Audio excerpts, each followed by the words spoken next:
Thank you.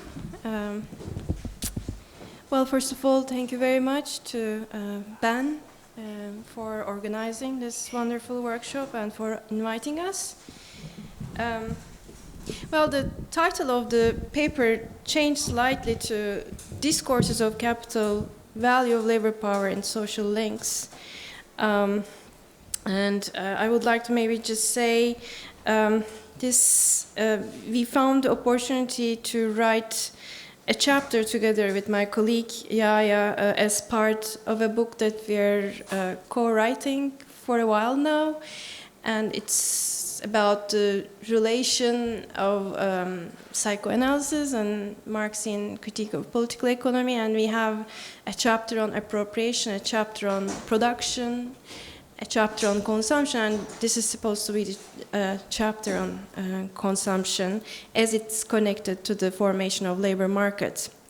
But we're still working through it, so it's, of course, not a final draft. In Seminar 16, Jacques Lacan points to the labor market as the place where Marx starts and provides a new beginning. Labor market, as both the privileged side of action and transformation, as well as the repressed and repressive underside of the capitalist discourse, is also our starting point in this paper. We read Lacan's statement from the perspective of a persistent drive in his thinking towards formalization, a drive towards rendering the absence presence of a constitutive impossibility. Labor market is no longer an economic, political, or sociological category here, or no longer just that, but a function. It's possible to read what Lacan refers to as function as what gives the capitalist symbolic order its foundational signifier, namely the value of labor power, the formation and constant reproduction of which involves the primitive violence of the forced choice, that is, of entering into the capital symbolic order or death, a point which we return shortly. Labor market is the place where the real lays hands on the symbolic order of capital, where a wage worker, co-divided subjects, holds on to the signifier of castration. But it's also the place where real acts as a function that bears a truth effect in the field of knowledge, to refer to a phrase by Alain Badiou. According to Lacan, it led Marx to produce something that is similar to the analytical approach. This is at least how we interpret the way Lacan connects the position of labor market to a place of being of thought and to the object cause of Marxist thinking, which he immediately adds of that of surplus value. Our point of departure is that in his discovery, Marx was reflecting not only on how his discourse depended on the conditions of the historical context in which it originated, characterized by the dominance of markets, but also on deconstructing the epistemological conditions of other discourses, more explicitly the ideological theories of classical political economy, and especially the inability of classical political economy to live up to its own master signifier that labor is the source of all wealth. In its vacillations, classical political economy, on the one hand, toppled into seeking support from the university discourse, from scientific rationalizations, which were caught up in the fetishism of what Marx called in the third volume of Capital, the Trinity formula, which treated capital not as a relation, but consisted of things, and went on to explain capital, land, and labor as the alleged sources of all available wealth. On the other hand, it toppled into the historical questioning of its own formulations.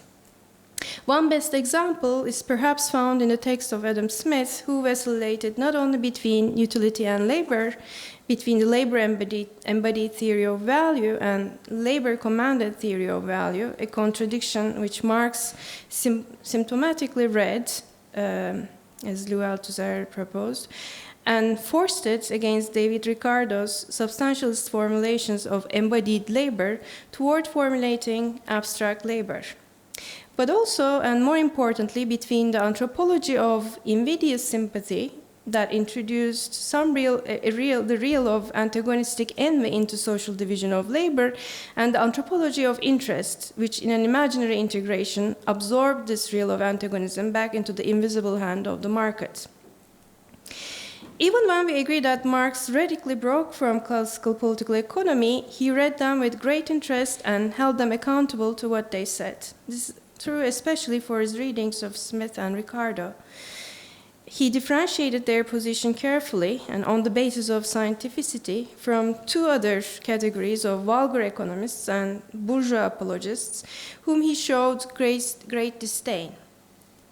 In Becoming the Cause of Others' Cause, Marx the hysteric attested that the signifier of labor value in classical political economy failed to account for its truth, which we read as the place of the divided subject of the forced choice of wage labor, thus of alienation and exploitation or death. Marx's symptomatic reading of the vacillations of classical political economy and his identification of what cannot be sutured back into its meaning system, for instance, such as the question of what to do with the poor and why it exists, led to his production not only of a new master signifier of value of labor power that displaced the biological and evolutionist law of subsistence wage bequeathed by Malthus, but also of surplus value, the spectral excess that disturbed the equivalent exchange of commodities and harmony of interests in classical political economy. What makes labor power as opposed to labor an exceptional commodity hinges on Marx's ingenious formulation.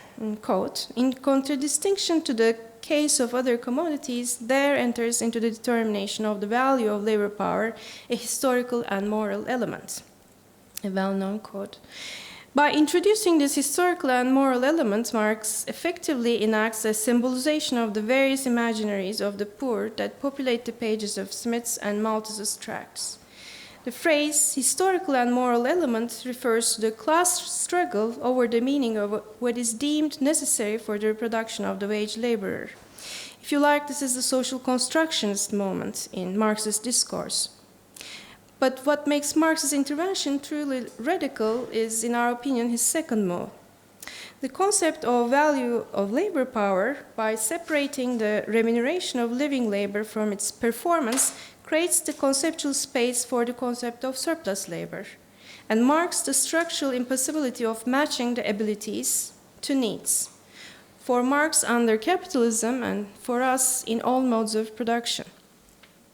Surplus value, as realized surplus labor, stands for a boundary notion between the economic and the social, again to borrow a description from Etienne Balibar, that allows Marx not only to include a complexity of historical forces and instances in the reproduction of the capitalist framework, but also establish a discourse of social reproduction that's forced into movement and transformation by its own internal impasse. That value fails in its so-called birthplace of commodity production, when compared to value in the association of free men, and it's not adequate to properly formulate the community of free individuals as well.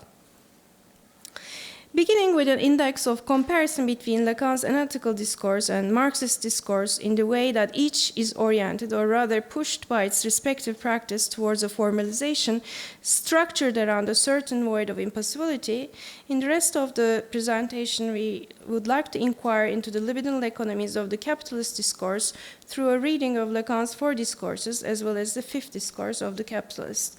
And we hope it's clear by now when we say capitalist discourse, we actually do not refer to the 5th discourse, so that's why we changed the title to Discourses of Capital, to kind of prevent that confusion. In taking the moment between the 4 discourses rather than each discourse in isolation as our analytical category, we want to develop a framework to undertake critical analysis of the transformations and new formations of capital subjectivity as the overdetermined effect of the reactionary or rapturous relations between the 4 discourses, and not as the realization of any one isolated discourse. In contrast, the 5th discourse constitutes a closed circuit that appears to be close to the dynamic rotational structure of the 4 discourses. We end the paper by situating the closed circuit of consumption described in 5th discourse into the larger question of social reproduction and explore the possibility of an analytics of care that foregrounds the void of others' desire. So this is the second section of the paper, Borders of the Capitalist Social Links. In tracing the rotational structure of the capitalist discourse, we will begin with the master discourse. Under capital social links, value of labor power as a master signifier intervenes into and retroactively organizes a field of signifiers, the lustrous, or better yet, banal and quotidian world of commodities. Their relation is ultimately one of impossibility. There is always a byproduct of the link that eludes its grasp, a surplus enjoyment that also means no more enjoyment. The prohibition on enjoyment provides the minimal structure of fantasy that renders possible the impossible relationship between S1 and S2, the value of labor power and the rest of the world of the commodities. But it also describes the basic structure of alienation, an alienation that is constitutive, that is in excess of Marx's notion of alienation. When reading value of labor power as the master signifier that the capital semblance, the entrepreneur, throws to make everybody jump, it's important to carefully delineate two things. First, that this is a regional science formation and not language as such, or to use Samo Tomsic's formulation, with Marx's notion we're dealing with an instant of constituted alienation rather than a constitutive one. This is important because the capitalist discourse makes an ontological claim to be identical with the symbolic order.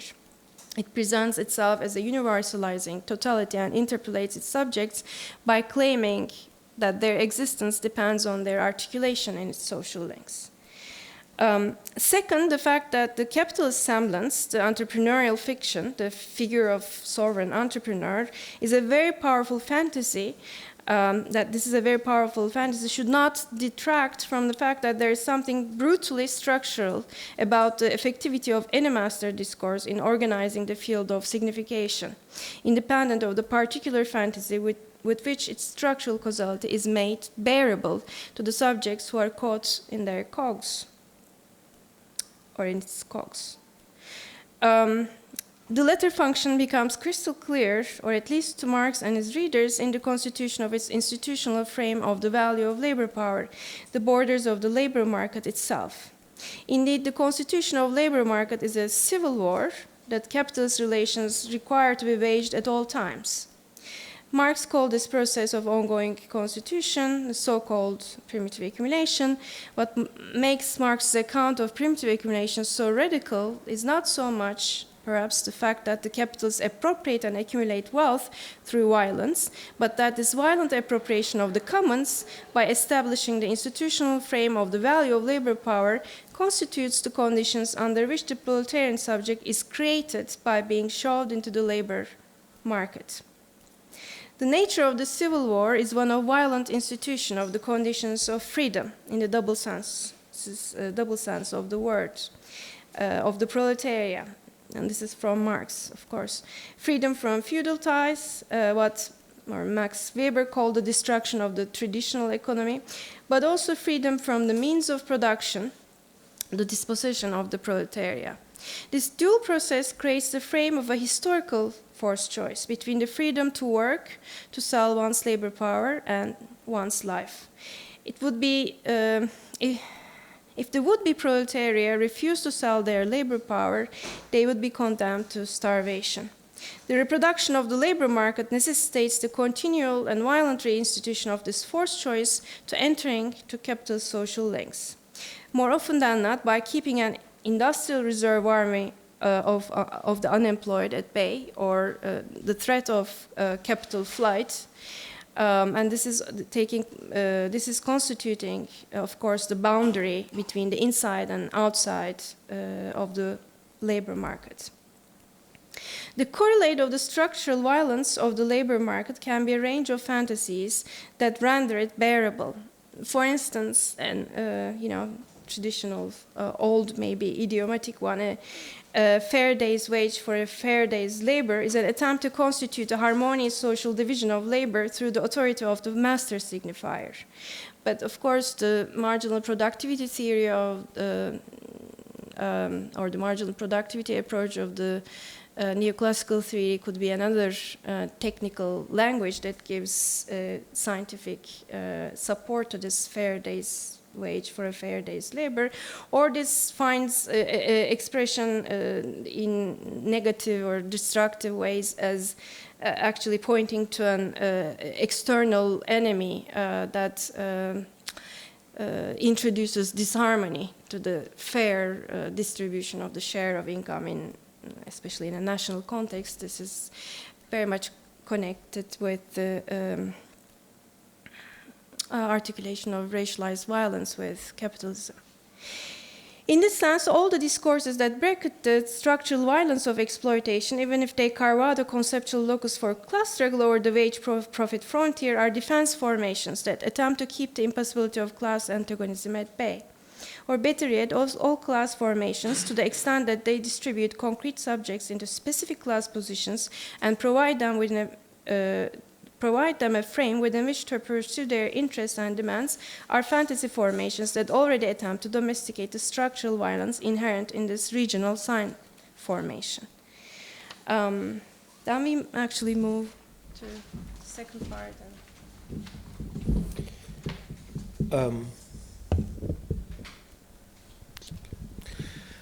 The proletariat caught in the capitalist social links. Too loud. Thank you. Altogether constituting a rotational structure, each discourse is a formalization of the way in which each form of social link is forged around the constitutive impossibility of relating to the other, as well as the impotence of the agent to produce a product that would be adequate to its truth. Alain Badiou, in his seminar on Lacan, notes that Lacan's four discourses, quote, is a dynamic theory, not a classificatory one. The discursive position of the hysteric, the master, the university, and the analyst can only be truly intelligible if the quarter turns by which they move relative to one another are understood, end of quote.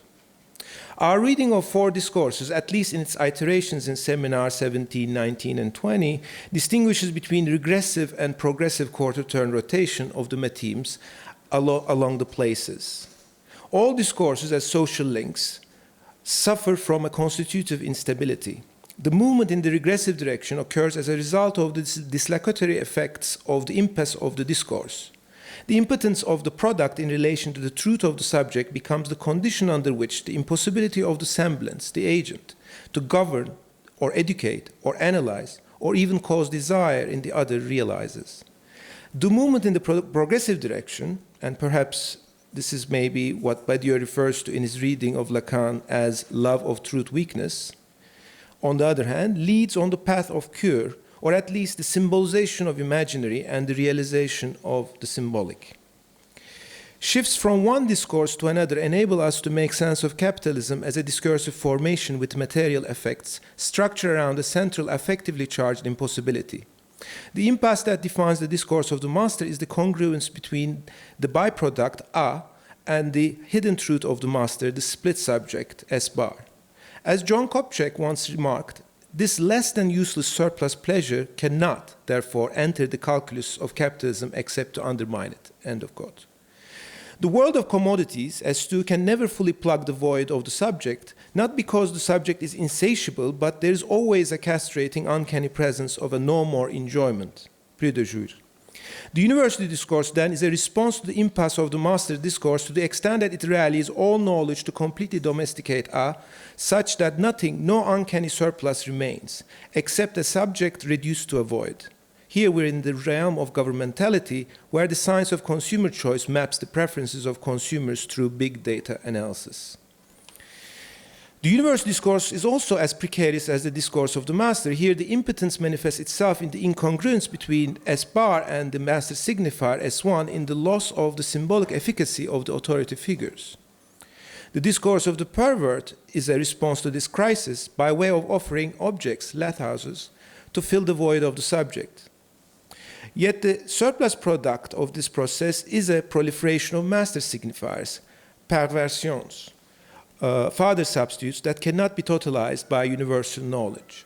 Perhaps one way to think about this is the move from Obama to Trump as a sort of, from the universal discourse to a perversion, Trump as a version of the father.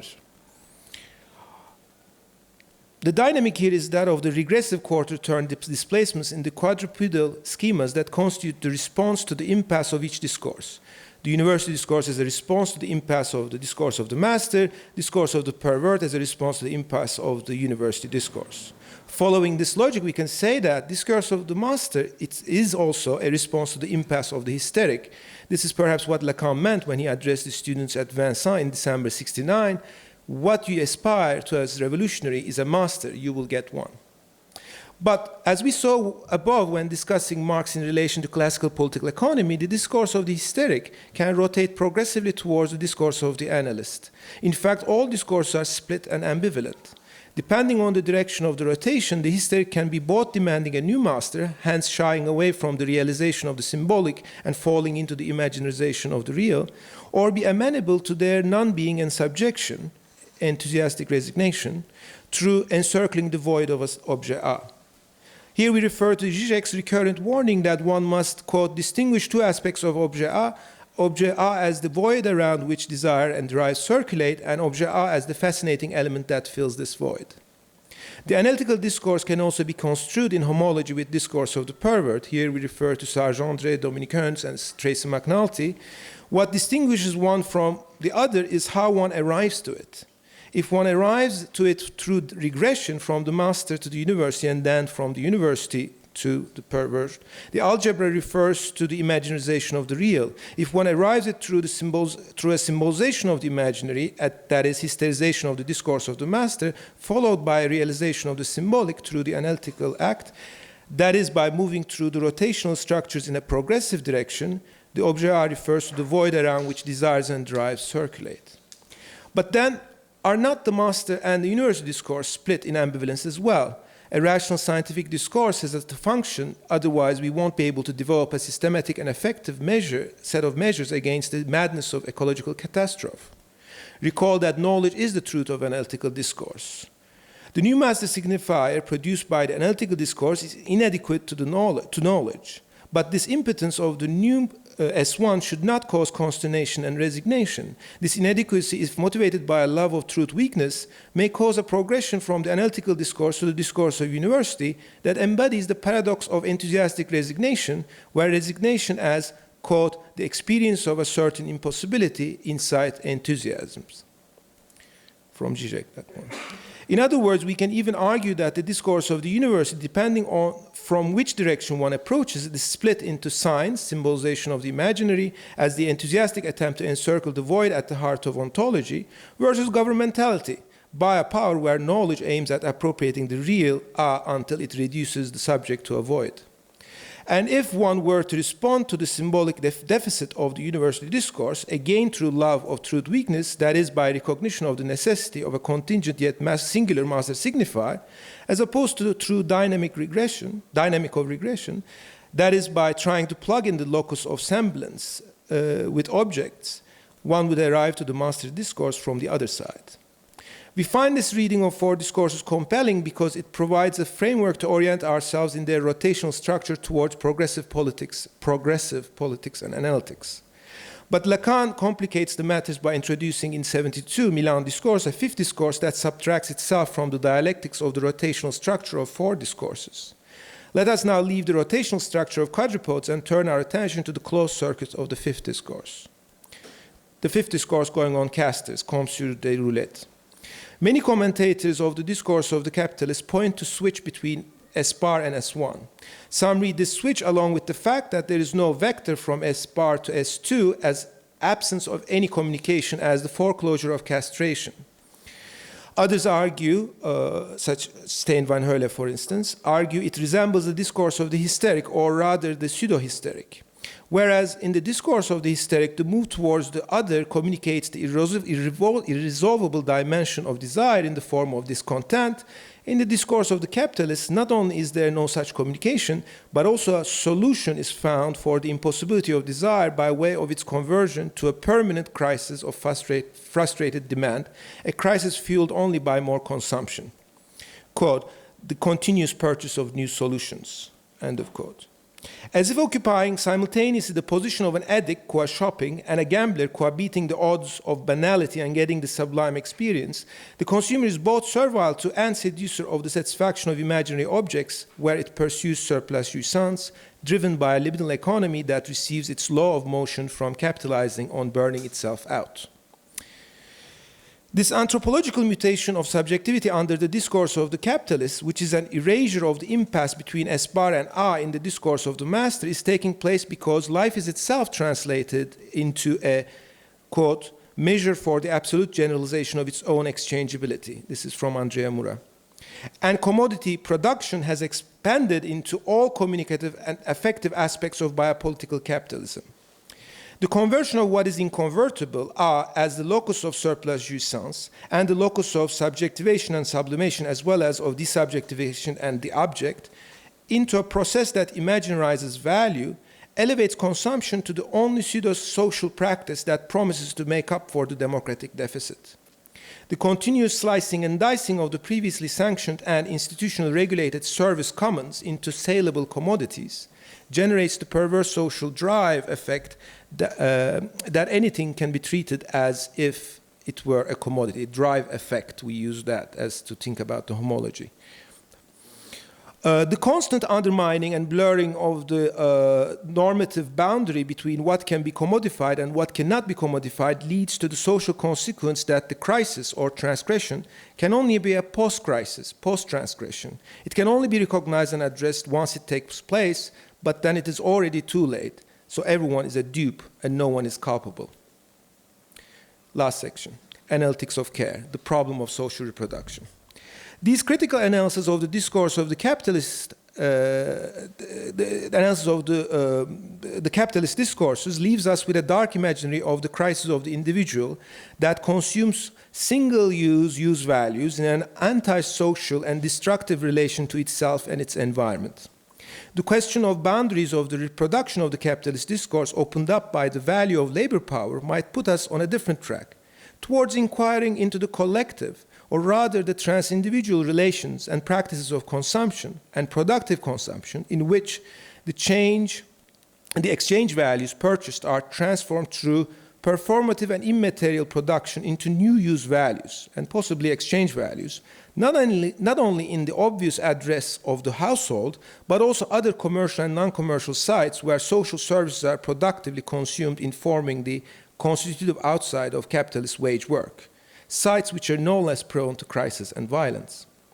From this perspective, the question of libidinal economies of reproductive labor, and especially of care labor, which is still disproportionately carried out by women, interests us all the more in that care relation has provided the basic model of the precarity of human desire in psychoanalysis, both for Freud, who conceived of human beings as fundamentally unprepared for life, not only when it was a newborn baby, but actually all through the adult life, which can never be detached from infantile dimension, and for Lacan, who initially modeled desire on the ambiguous difference between child's absolute demand for care and the particular need to be satisfied, as ongoing for the immaterial something more in the other that only the seeds of love can make up. Furthermore, and more relevant to aims of this paper, care labor, when pursued from the position of the caregiver, puts into relief the ethical crossroads of the movement of desire that is provoked by the discourse of the hysteric. It can either go in the direction of providing support for and or seeking the collaboration of the ability of scientific capitalist functioning as a discourse of university in order to make up and deliver solutions for the missing diagnostics of care receivers' desire, or go into the direction of coupling with the discourse of the analyst to bring about a transformation of the care relation that is able to accept and encounter the void of others' desire in new practices of care, which is at the same time a new relation to knowledge, thus a new capability. This is not to reduce all dimensions of care, consumption, and production to the work of analysis, nor is it to prescribe psychoanalysis as the new model for social reproduction, which would be ridiculous, of course.